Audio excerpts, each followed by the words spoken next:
안녕하십니까. 안세해계 대표 박인정 회사입니다. 오늘 737강은요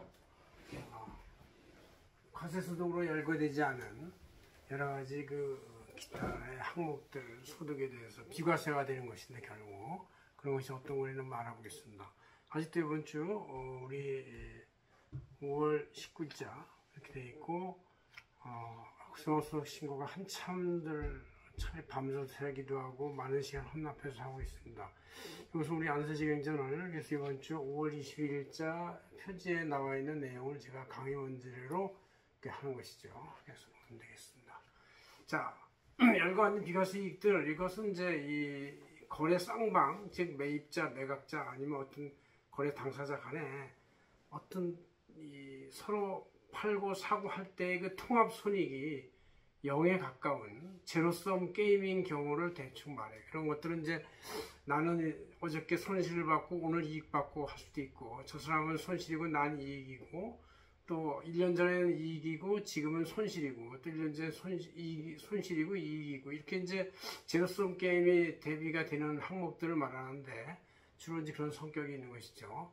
그래서 가장 대비되는 게 이제 많은 투자자들이 이제 요즘 특히 해외 주식도 많이 거래하는데 서학개미라고 하죠. 이런 개미 투자자들의 상장 주식 양도 소득은 현재 소액주주는 과세에서 제외되죠. 그렇지만 과세되는 경우는 이제 대주주의 양도 부분 아니면 장외 거래, 해외 주식 뭐 이런 것들은 이제 과세가 되는 것이죠. 그래서 어쨌든 소액주주로가 국내 시장의 장내에서의 양도 차익에 대해서는 아직 과세에서 열거되어 있지 않습니다. 포함되지 않고 있고, 그 다음 채권의 매매 차익도, 국공짜 회사의 매매이익은 이제 이게 매매이익이 어떤 이자율 차에 따라서 왔다 갔다 하는 것인데, 매입자는 지금 이익 받지만 매출자는 이제 손해볼 수도 있기 때문에 이것을 과세하기 어려운 논리가 있고, 단 채권의 어떤 보유 기간에 대한 이자만큼은 합산과세, 종합소득 합산과세 된다, 이런 얘기죠.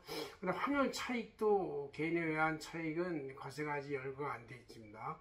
그러나 국내 화폐나 외국 화폐 거래자 때의 차익은 과세가 되는 걸로 돼 있고, 그다음 사업 골동품 양도익도 양도가액 점당 6천만 원까지 하고, 생존 원작자의 작품 양도에 대해서는 창의성을 북돋고 또 거래 이익에 대해서 자기 노력이 다 투입됐다고 봐가지고 소득으로 보지 않는 것이죠. 그러나 점당 6천만 원 추가분이나 원작자가 아닌 유통 작품들 이런 것들은 과세가 됩니다.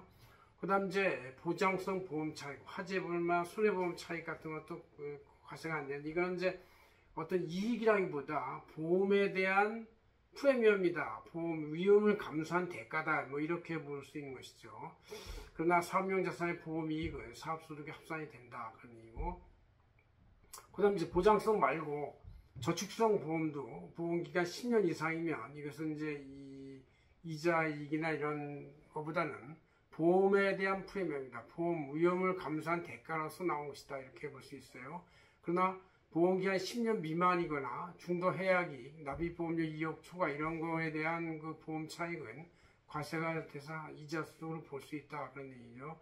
그래서 손해배상금도 정신적, 육체적, 물리적, 실질적 피해에 대한 보상은 소득으로 볼 수 없지만, 계약의 위약이나 해약 관련 포기하는 금액이나 배상금은 기타 소득 과세가 된다, 그런 얘기죠.